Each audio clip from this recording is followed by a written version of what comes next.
Bonsoir tout le monde. Bonsoir. On est encore dans notre étude biblique du jeudi soir. Merci d'être présents, ceux qui sont ici ce soir. Merci aussi à ceux qui vont nous écouter.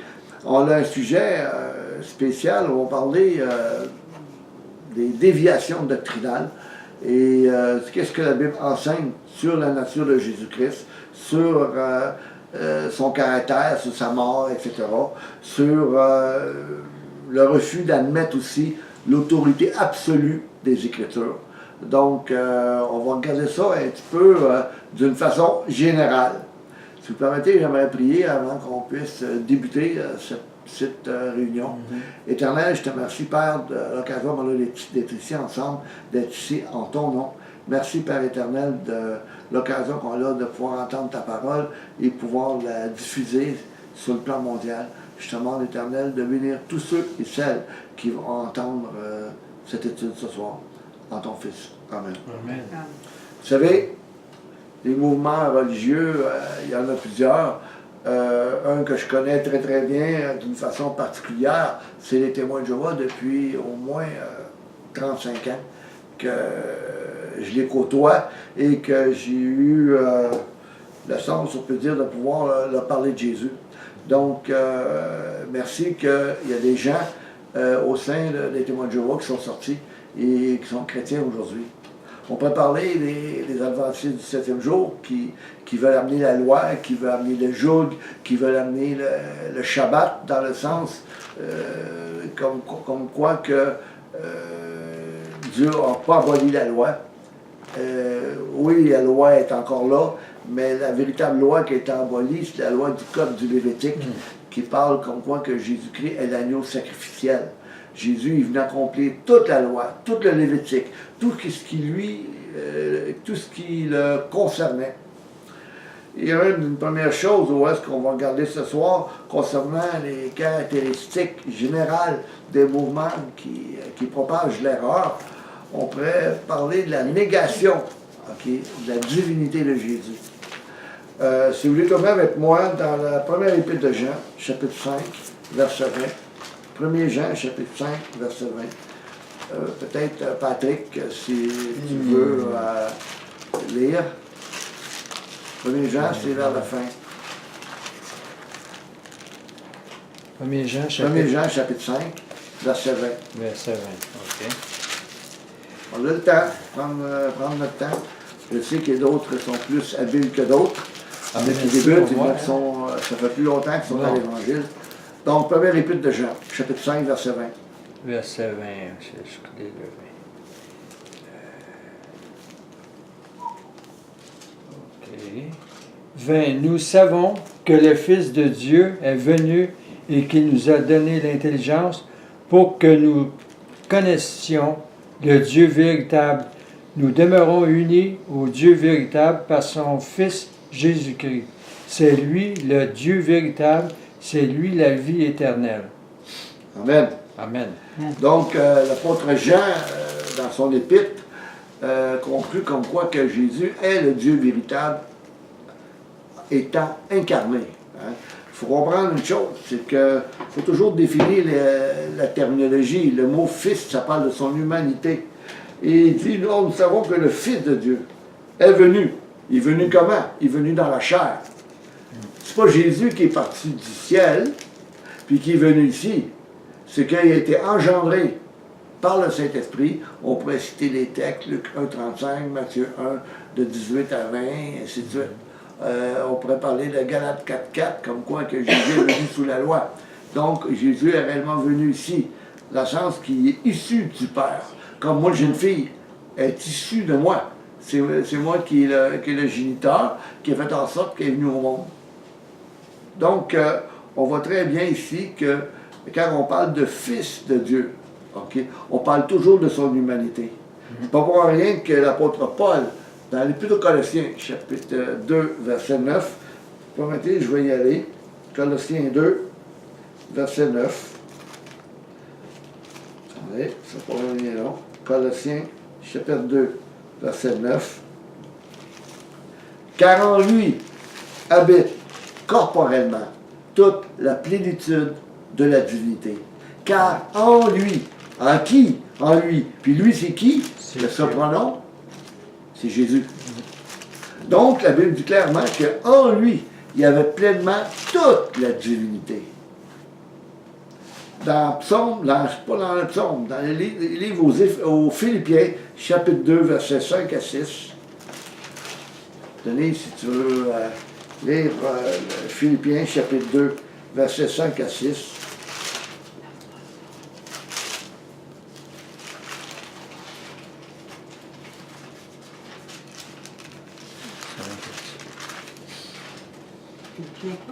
Philippiens, chapitre 2, versets 5 à 6.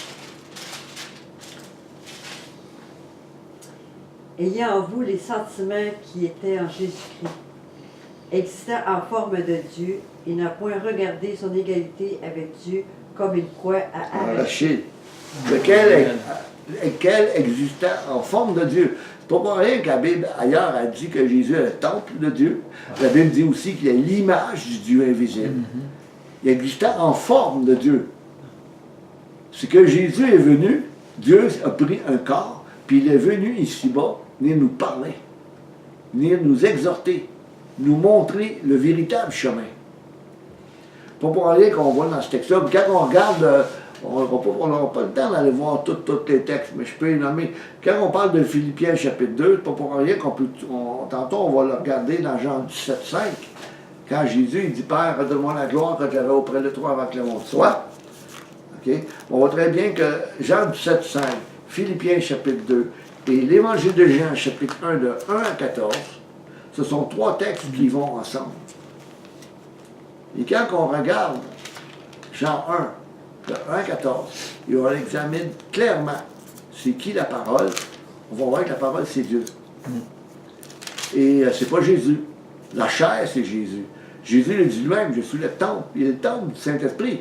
Il dit détruisez ce temple. Il y a 3 jours, je le relèverai. Détruisez ce temple, dans Jean 2, 19. Donc Jésus était le temple. Il était comme nous maintenant, nous sommes le temple du Saint-Esprit. Dans 1 Corinthiens 3, 16, Paul il disait, si vous détruisez ce temple, Dieu le détruira. Et comment on va détruire le temple de Dieu, nous? Par notre mauvaise conduite. Hein? Pour parler que Paul parle, 1 Corinthiens chapitre 5, la débauche qu'il y avait au sein de l'Église. 1 Corinthiens chapitre 6, les frères qui se traînaient devant les tribunaux. 1 Corinthiens chapitre 7, le problème du mariage, le divorce, l'adultère au sein de l'Église. C'est rendu grave au sein de nos assemblées. Le monde est rentré dans l'Église, malheureusement. Et qu'est-ce qui arrive, c'est qu'on fait du n'importe quoi. Je partageais au souper, parce que les frères sont venus souper avec moi aujourd'hui, et je partageais comme quoi que la Bible dit clairement de se séparer, de ne pas avoir affaire avec le monde, de ne pas toucher au monde. Et l'apôtre Jean, je vais faire un petit peu une aparté dans l'apôtre Jean lui-même, dans la 3e épître de Jean, comme un exemple, comme quoi que Dieu ne nous appelle pas. 3e Jean, à partir du verset 5, je vais vous lire pour que ce soit plus rapide. Bien-aimé, tu as agi avec fidélité dans ce que tu fais pour les frères, notamment pour des frères étrangers. C'est probablement dans le contexte des missionnaires. Ils ont du reste rendu témoignage de ton amour devant l'Église. Tu feras bien de les aider d'une main digne de Dieu dans leur voyage. On voit donc que c'était réellement les missionnaires, des gens qui apportaient la parole d'un endroit à un autre. Car c'est pour le nom de Jésus-Christ qu'ils sont partis, sans rien recevoir des non-croyants. Et aujourd'hui, malheureusement, il ne faut pas démontrer qu'on est des sectes, pour qui les gens pensent que nous sommes des sectes. Puis dans les faits, c'est pas vrai. Mais on a tranquillement, on s'était associé avec le monde pour leur rentrer dans le compromis, qui fait un point tel qu'aujourd'hui, on laisse rentrer l'homosexualité, on laisse rentrer un paquet de choses qui est contraire à la parole de Dieu, et on a les églises, malheureusement, qu'on mérite. Et les chrétiens aussi, la Bible, puis je le répète encore, souvent je le répète parce que c'est réellement vrai, mes chers frères et sœurs, votre Bible en général, vous ne la lisez pas Vous vous contentez de ce qu'on va vous dire le dimanche, puis vous ne savez même pas si en avant de vous, c'est un faux docteur. Malheureusement. Et vous vous laissez endoctriner, OK? Puis vous êtes les premiers à aller aux barricades pour défendre bien souvent contre votre gré, si on peut dire, des fausses doctrines. Donc, oui, c'est vrai que Jésus-Christ est Dieu. Oui, c'est vrai que Jésus-Christ est Dieu manifesté dans la chair. Puis la chair, c'était Jésus. Puis on va le voir plus loin. On va voir très bien que celui qui est venu, c'est le Père. Dans Jean 14, Jésus il dit à Philippe, tu ne m'as pas encore reconnu. Philippe, celui qui m'a vu, a vu le Père. Il n'a pas dit, Philippe, celui que tu as vu, c'est Jésus. Moi, Jésus, j'y prends un corps. Non, non, celui que tu as vu, c'est le Père. C'est le Père qui s'est incarné en Jésus. C'est le Père, en s'incarnant, est devenu Fils, afin de venir nous sauver. D'ailleurs, on pourrait lire les textes de l'Ancien Testament, que Dieu viendra lui-même pour nous sauver. Il n'a pas envoyé quelqu'un d'autre. Dieu, c'est pas un lâche. Donc, on voit que quand c'est mal compris, on part d'une doctrine à une autre et ça ne tient pas la route. Donc, dans Jean 1, hein, d'ailleurs, j'en parlais tantôt, il y a quelques minutes, Jean 1.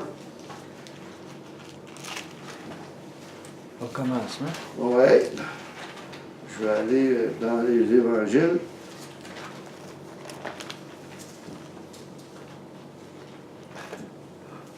Au commencement était la parole. Et la parole était tournée vers Dieu. Et la parole, et Dieu était la parole. Et tournée vers Dieu. Dans certaines traductions, ça va être était avec Dieu. La traduction Tob, dit aussi tourner vers Dieu. Jean démontrait réellement la direction. Ouais. Vous savez, en hébreu, il y a un texte messianique qui existe sur un site, c'est-à-dire sur Internet, qui cite tout le Nouveau Testament en hébreu. Et quand il dit au commencement était la parole, en hébreu, c'est Bereshit, Aya, A, Davar. Bereshit, ça veut dire commencement. Aya, c'est le verbe être, c'est était. A, c'est l'article défini là. Puis Davar, en hébreu, c'est parole. Puis la parole, c'est réellement la parole de Dieu. Parce que dans l'hébreu, Davar, quand Dieu prononce une parole, il crée. Okay. Quand il dit, voici, il a prononcé la terre, voici la terre. Et ainsi de suite. Ça s'est fait d'une façon instantanée. Le Dieu que nous servons est un Dieu créateur. Donc, on voit très bien qu'est-ce que le texte hébraïque. Il dit, oui, mais la Bible a été écrite en grec. Oui, mais je veux dire, c'est une traduction du grec. Comme le français, c'est une traduction du grec. Et il faut bien comprendre, et la manière que ça a été fait avec la pensée juive. Il démontre de façon très nette que la parole, c'est Dieu. Et on le voit plus loin, elle était au commencement tournée vers Dieu. Hein? Et dans le texte hébraïque, encore une fois, au verset 2, elle était au commencement.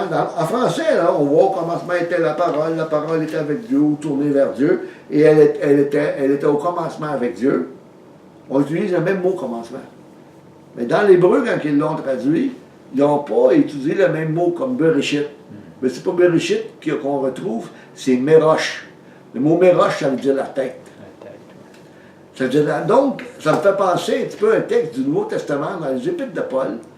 Quand Paul il dit Dieu est le chef de Christ, Christ est le chef de l'homme, l'homme est le chef de la femme. Il y a réellement une hiérarchie. Et donc, c'est Dieu qui est la tête, qui est le commencement de toutes choses. Il dit toutes choses ont été faites par elle, par qui? Par la parole. Et rien de ce qui a été fait n'a été fait sans elle. En elle était la vie, et la vie était la lumière des humains. C'est pas pour rien que Jésus dit dans Jean 14,6, il dit je suis le chemin, la vérité et la vie. Le mot vie en grec, c'est Zoé. Okay? D'où vient notre mot zoologie. Okay? Donc, Jésus disait ça pourquoi? Parce que c'est le Père qui était en lui, qui disait ça. Jésus était le tabernacle de Dieu. Il est la tente où est-ce que Dieu est venu habiter pour vivre ici-bas avec nous. Parce que la Bible dit clairement que personne ne peut voir Dieu puis vivre. D'ailleurs, on a qu'à passer un texte de l'Ancien Testament, je pense, dans le livre de l'Exode, quand que Moïse il voulait voir Dieu, et Dieu il dit non, tu ne peux pas me voir et vivre. Il dit, je vais te prendre, je vais te mettre derrière un rocher. Quand je vais passer, je vais te cacher avec ma main, afin que tu ne puisses pas me voir, et tu vas pouvoir me contempler uniquement de dos. Parce que si tu m'aurais vu de face, tu serais mort. À cause de sa sainteté, à cause de ce que nous sommes. C'est important de comprendre ça. Dieu est saint. Puis on ne peut pas passer à côté. Donc, c'est Dieu qui a créé toutes choses. Elle était la vie était la lumière des êtres humains. La lumière brille dans les ténèbres. Mais les ténèbres ne l'ont pas saisi ou ne l'ont pas reçu. C'est le monde. Les ténèbres, c'est qui ça? C'est nous, comme être humain. Elle est venue briller comment cette lumière-là? En venant marcher ici-bas. Jésus, par sa sainteté, il était la lumière des hommes. Amen. C'est ça que Jean dit. Il lui est un homme, Jean, qui fut envoyé par Dieu. Il vint pour rendre témoignage à la lumière, afin que tous croient par lui. Il est venu pour rendre témoignage à la lumière. Pourtant, c'était Jésus qui voyait. C'était Jésus, OK? Jésus, homme, le temple du Saint-Esprit, le temple du Dieu vivant. La lumière était la véritable lumière qui, en venant dans le monde, éclaire tous les êtres humains. Il était la véritable lumière. On voit Jean ici qui se promène d'une terminologie à une autre, à créer la parole, la lumière, et ainsi de suite, pour démontrer c'est qui. Pourquoi? Parce que quand on va aller dans la première épître de Jean, chapitre 1, verset 5, on va voir réellement que Jean dit que Dieu est la véritable lumière, est la lumière. Donc on voit Jean, là, dans son énoncé, il ne se contredit pas. C'est sûr que quand on regarde la première épître au tout début, il parle comme quoi que la lumière, on l'a touchée. Oui, qu'on l'a touchée comment? À travers Jésus. Ouais. Hein? La lumière s'est incarnée. Souvent, j'utilise le texte de Luc 1,35. Le Saint qui naîtra sera appelé Fils de Dieu. Hein? Dans certaines traductions, ça va être le Saint-Enfant qui naîtra. Hein? Puis comme je le répète souvent, paidion en grec, enfant, inexistant dans nos traductions. Donc, bien souvent, on a ajouté des mots pour qu'on puisse focusser sur un mot, oubliant l'importance, OK, du mot saint, qui a un lien direct avec l'Ancien Testament. Dans Isaïe 40-25, il dit clairement à la fin, il dit le saint. Puis il y en a plusieurs, là. C'est plein de textes comme ça dans l'Ancien Testament qui confirment le Nouveau Testament. Il n'y a pas de dichotomie, c'est-à-dire de séparation entre l'Ancien et le Nouveau. Ça forme ça. Ta parole est la vérité. Ta parole, c'est pas rien que le Nouveau Testament, frères et sœurs. La parole, c'est aussi l'Ancien Testament. Puis malheureusement, on l'a souvent, trop souvent enseigné dans nos assemblées de ne pas lire l'Ancien Testament, parce que c'était pas important. Mais je suis désolé, c'est important. L'Ancien Testament va confirmer le Nouveau et vice-versa. C'est bien, bien, bien, bien important. Donc, mais à tous ceux qui l'ont reçu, à ceux qui croient en son nom, il leur donne le pouvoir de devenir enfants de Dieu, lesquels sont nés, non du sang, ni de la volonté de la chair, ni de la volonté de l'homme, mais de Dieu. Et là, il dit, la parole, c'est faite chair. La chair, c'est qui? C'est elle, excusez-moi, bouger. C'est Jésus. D'ailleurs, vite comme ça, dans Matthieu 1,20,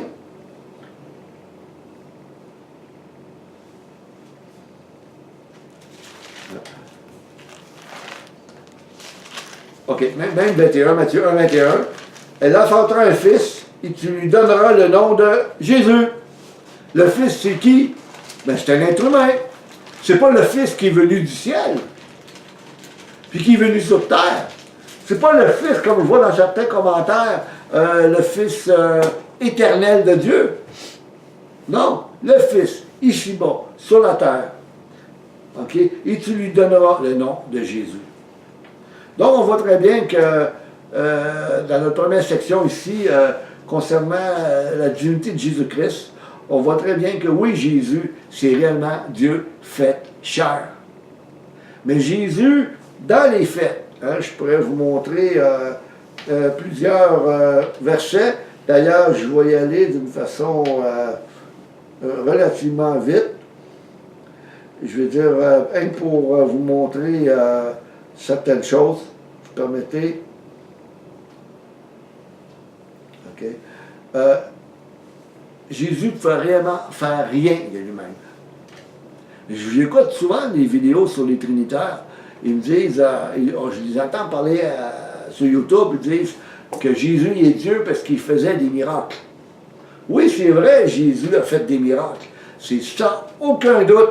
Mais ce n'était pas Jésus, homme, qui faisait les miracles. Puis on dit souvent, oui, mais si tu comprendrais, là, si tu lirais Jean comme il faut, là, tu comprendrais que c'est réellement Jésus qui fait les miracles. Hein? Il y a un frère qui est ici, qui va des fois voir d'autres frères dans l'autre assemblée, et c'est ça qu'on lui dit. Tu comprendrais, excusez une minute, je ne sais pas ce qu'il est. Tu comprendrais si tu lirais Jean. Puis on va lire Jean, on va montrer certains textes. Vous allez voir que même l'apôtre Paul lui-même, dans sa théologie concernant la divinité de Jésus, il dit ceci dans Éphésiens 1, de 17 à 20, je vais vous le lire, ça va aller plus vite, ceux qui veulent suivre dans Éphésiens 1. Pardon, afin que le Dieu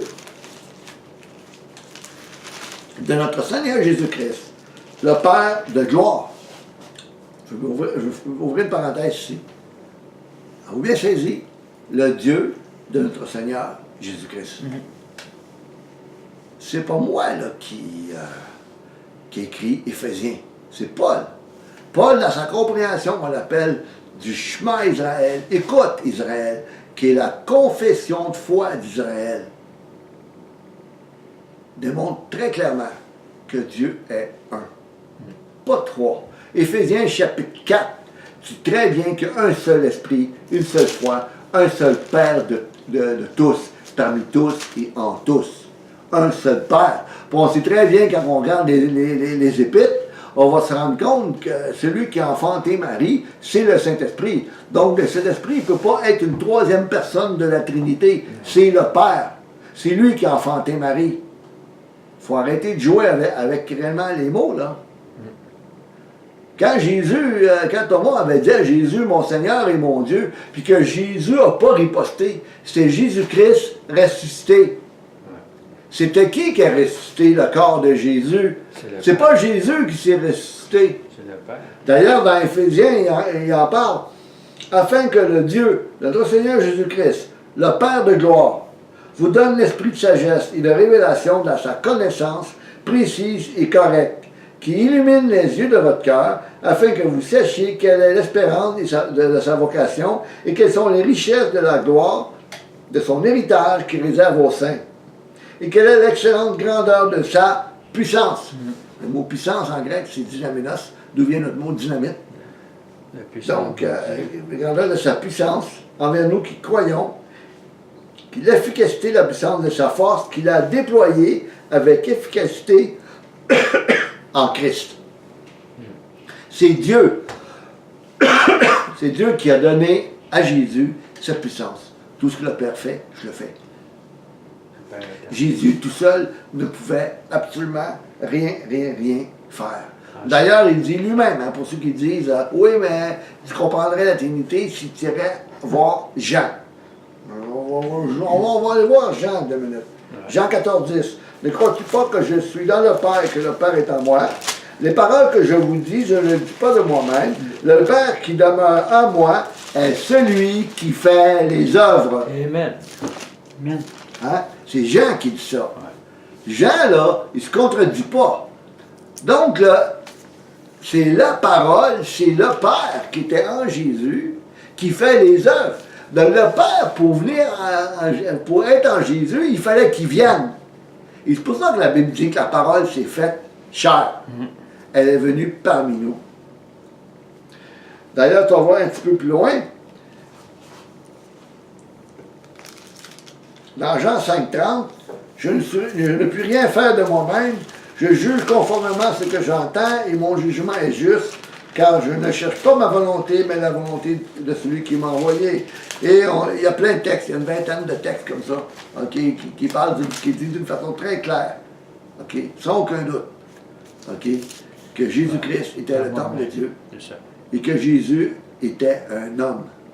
D'ailleurs, on ne vote pas dans sa théologie, il dit très bien, le mystère 1 Timothée 2,5, il y a un seul intermédiaire rendu les hommes, Jésus-Christ, homme.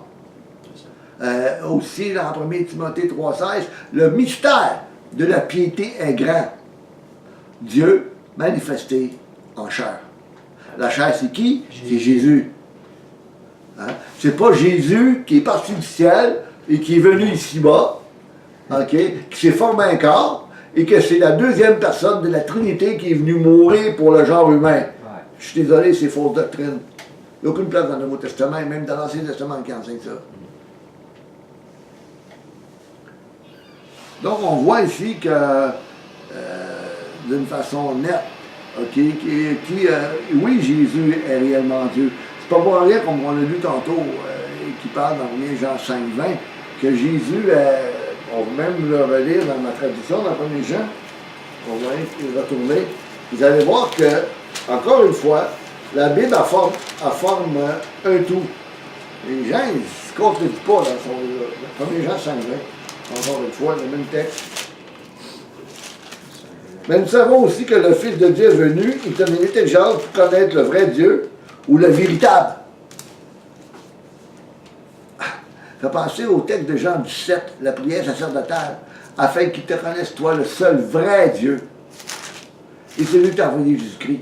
Le vrai Dieu. Jésus n'a jamais prétendu ici-bas qu'il était le vrai Dieu. Non, il était le temple de Dieu. Quand Jésus est arrivé, puis dans la prière, pas la prière sacerdotale, dans Jean 8, 58, avant qu'Abraham fût, je suis, Abraham, Genestai, Egoïmé. Avant qu'Abraham fût, moi, je suis.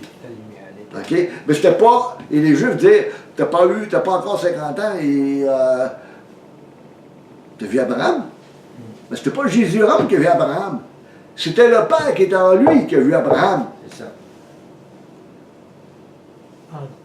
Hein? Et comment, il y a une image, un texte de l'Ancien Testament, quand il y a eu 3 personnes qui ont apparu à Abraham avant la destruction de Sodome. À un moment donné, il y a 2 anges qui sont partis, il y en a un qui est resté. Hein? C'est aussi ce texte-là que